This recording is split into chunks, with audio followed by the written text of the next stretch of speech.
the recipe called for a lot of material, so I halved it again, but it was still a lot. So I did that. I didn't have enough banana, so I substituted some applesauce, which was funky. Didn't know how it was gonna work out, but the texture the whole time like seemed pretty solid. Had 2 bananas, and I'm pretty happy with the way they turned out. The applesauce acting as a banana for that function, crazy because look at that. And then I used vegan butter. That was my allergen. And you know what? We'll see what the texture's like. How did you feel working with the vegan butter? I'm pretty against all that vegan stuff usually. But it's interesting to see how it like grows the way, and it kept its form. So interesting. I'm excited to try it.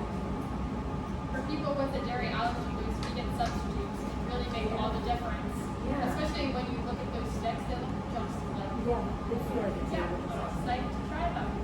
Deborah, do you want to share next for us? I made chocolate apple muffins and I chose egg allergen and substituted it with the flour bit.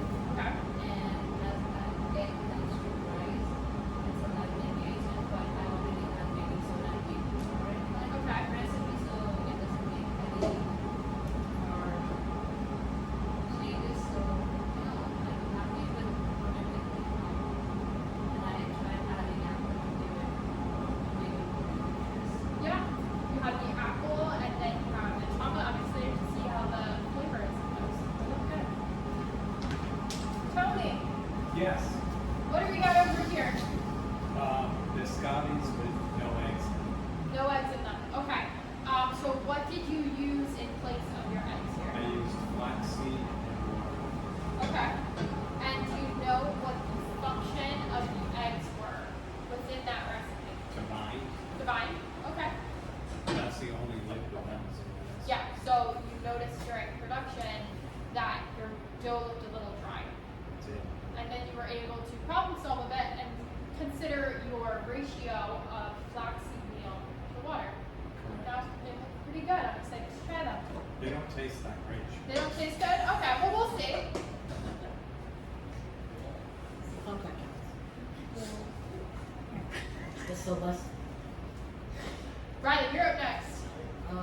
So I made banana bread muffins. My allergen was gluten, so I substituted flour for oats. All I did was grind them down, which added structure. I didn't notice anything off about the batter, so I'm hoping that the oats didn't do too much to change the recipe. Yeah, they look like a typical muffin would look. I'm excited to see how the oat flour turns out. Tony. Did you say you ground your own oats? Yeah, How'd you do that? I just put it in a spice grinder. That's cool. Yeah, oat flour is so easy to make. It's literally just oats, throw them in a blender at home. There you go. You got oat flour. They look good. Christy, what do we got? I made banana muffins. My allergy was eggs. I swapped not eggs, dairy, sorry. My allergy was dairy. Instead asked for oil. Okay. And then I made crumb topping. And I couldn't use butter, so I used vegan butter.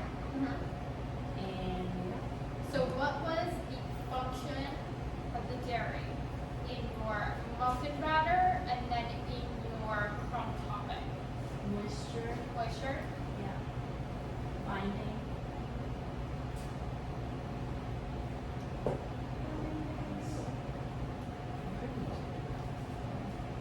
Kara, what do we got here?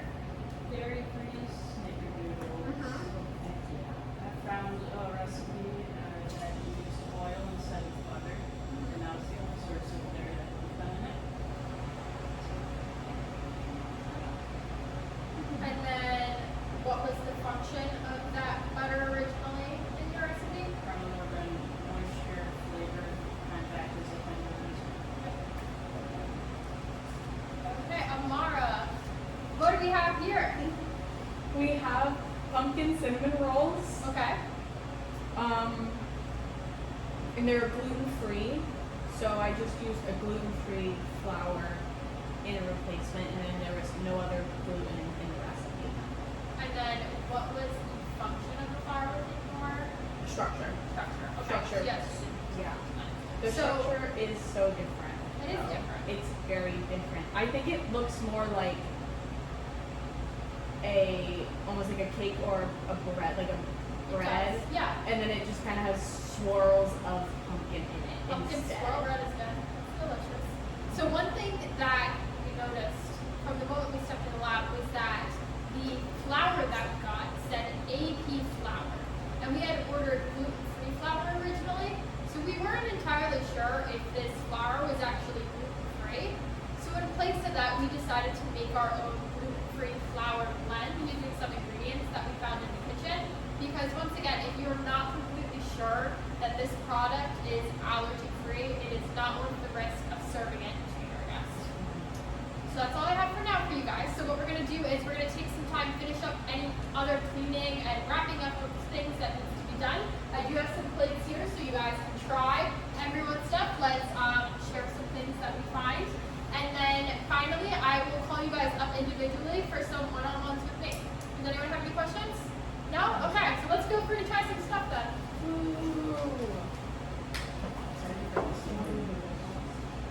Do it.